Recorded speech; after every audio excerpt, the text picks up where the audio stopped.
Hi everyone, Nova here from Brighter Outlook Narcissistic Abuse Counselling Service. For those of you who have been following me for a while, you will know that I talk a lot about why it is so difficult for victims of domestic violence, narcissistic abuse, coercive control to come forward and report the abuse.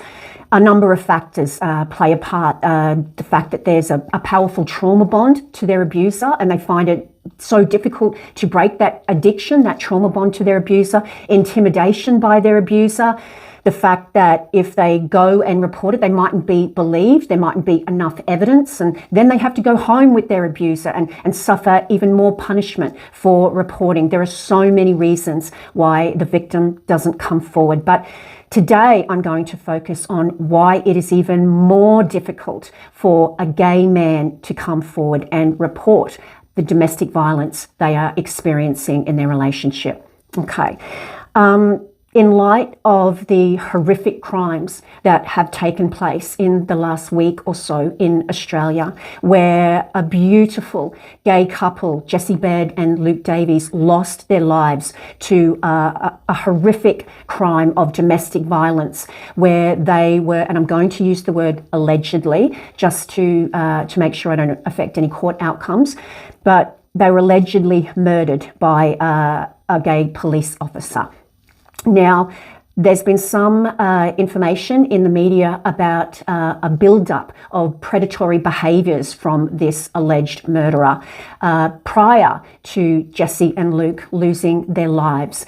And that's why I thought I would come forward today and just talk a little bit about perhaps why Jessie in particular didn't feel he was able to report the abuse. Now, before I go any further, I'm going to talk about James. James is a character in my book, Fake Love. James is an amalgamation of a number of beautiful clients who have come to see me, and it explains what happened to a gay man when he did report the domestic violence and what his experiences were. Okay.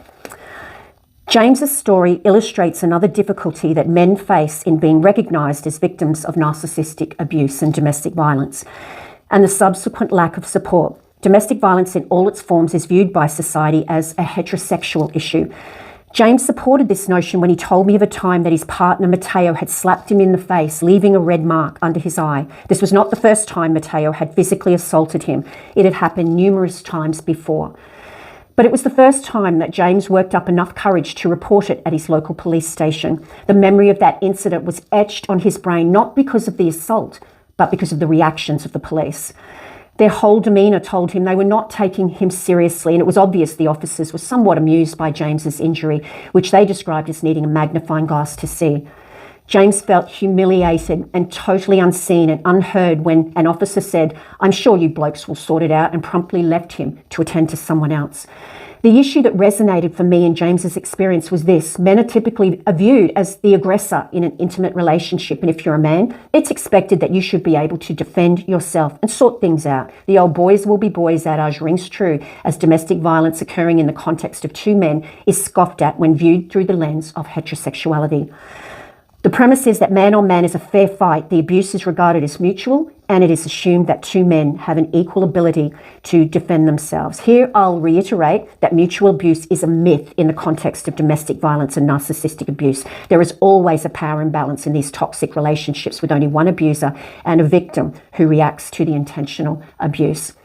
Now, there are so many other variables at play that prevent a gay man and a gay woman from coming forward to report the abuse.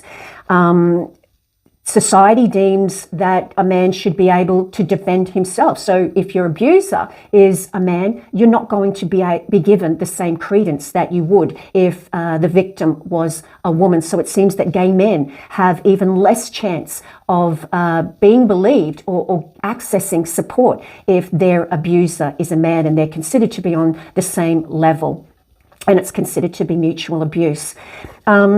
Another thing that James told me was that no one knew that he was gay. This was a secret he had kept because of a very homophobic father, and he didn't want to out his secret. So that was something else that prevented him from coming forward. So once again, that stigma still exists, and it prevents gay people from getting the same protection that other people have. Another thing that James reiterated to me was the fact that even though it's starting to change, gay couples are still not given the same respect that a heterosexual couple would give, and they just want to be recognized as a loving couple or a normal relationship like everyone else. So coming forward about domestic violence is like putting a slight on the gay community for many of those people, because they want to be seen as just a normal couple, and they don't want anything to reflect badly on them. So that's another thing that James told me that stopped him from coming forward earlier than he would have. Now, with this terrible, terrible loss of life because of the despicable actions of this police officer, and I need to reiterate, this is not an attack on the police. I know that the majority of them do an amazing job and put their lives on the line every day to protect us, and the despicable actions of one should not be reflective of the majority. But you can imagine a gay man who, it's being alleged, was not even in a relationship with this person, had an encounter with him. Now, he's wanting to be respected like everyone else, and if a gay person is deemed in society as not a normal couple, where they're not monogamous, then, that could be something that he didn't want aired to the public, that he, had this encounter with someone else. It would add potentially to that stigma that the gay community already faces. Not to mention that his abuser was a police officer.